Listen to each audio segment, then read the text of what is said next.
and damaging as it was, largely because the contractors used cheap materials in the construction and refurbishment of that building, including an aluminium composite cladding, or as they call it in America, an aluminum composite siding, that turned out to be, that cladding, that siding, turned out to be more flammable than anyone could have ever expected.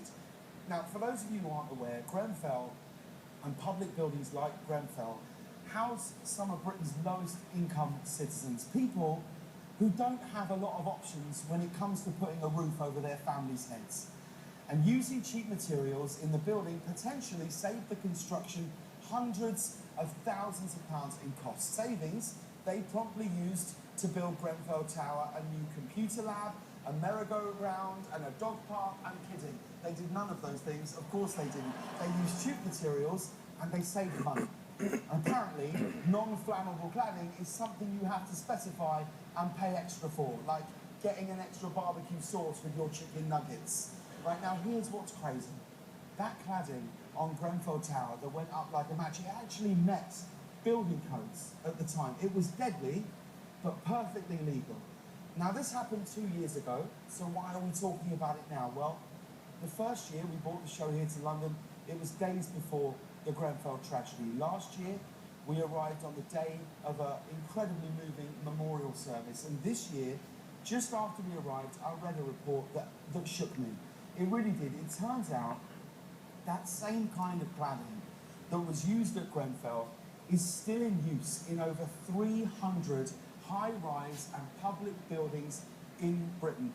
Buildings which, again, are occupied primarily by low-income families. We are talking about thousands and thousands of people. Imagine putting your child to bed in one of those buildings knowing the only thing that's keeping another Grenfell from happening is hope, I guess. Good luck, maybe. Now, hope and luck is perfectly fine if you're choosing to make a pavlova for the first time on the bake-off, but as far as keeping people safe, it is shamefully inadequate. Now, it's looking like Britain's soon-to-be new Prime Minister will be a man called Boris Johnson. Now, Americans, if you don't know who Boris Johnson is, this is him here, okay?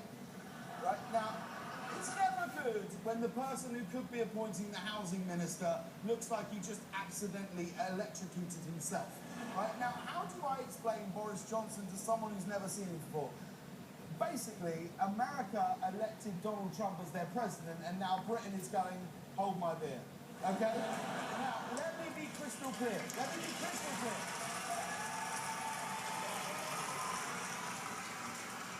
I'm not saying that Boris Johnson had anything to do with the Grenfell fire, not at all. But, unlike Donald Trump, this isn't Boris's first foray into politics.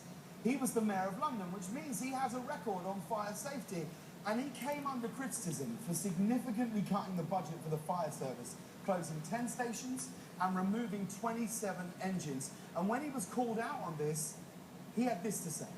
How can cutting fire stations, cutting fire engines, cutting firefighters' posts not be a reduction in fire cover? Because we're improving fire cover, as I've said several times. And by continuing to reduce deaths from fire and continuing to reduce the incidence of fire. That is the name of the game.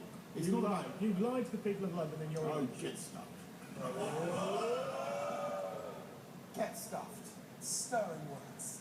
Now, I'm not saying we shouldn't trust Boris to sort all this out. You know, maybe he can handle it. Maybe someone brave enough to rock that fringe is brave enough to face this problem head on. But just in case he isn't on the face this problem head on is to go to the money changers and make sure that they stop doing what it is they're doing that makes money worthless.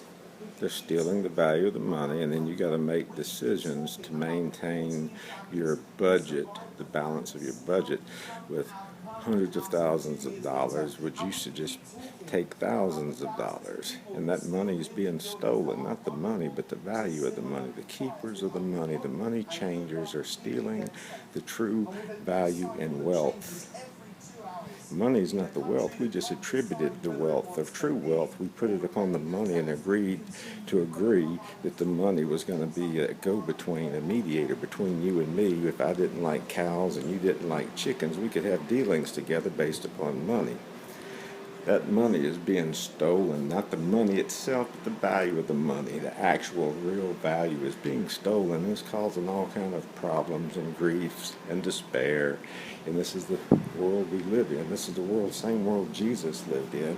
So for the truth to save the day, to come in the shining light into that dark hidden place, that dark hidden space of the money changers, is where this takes place every time.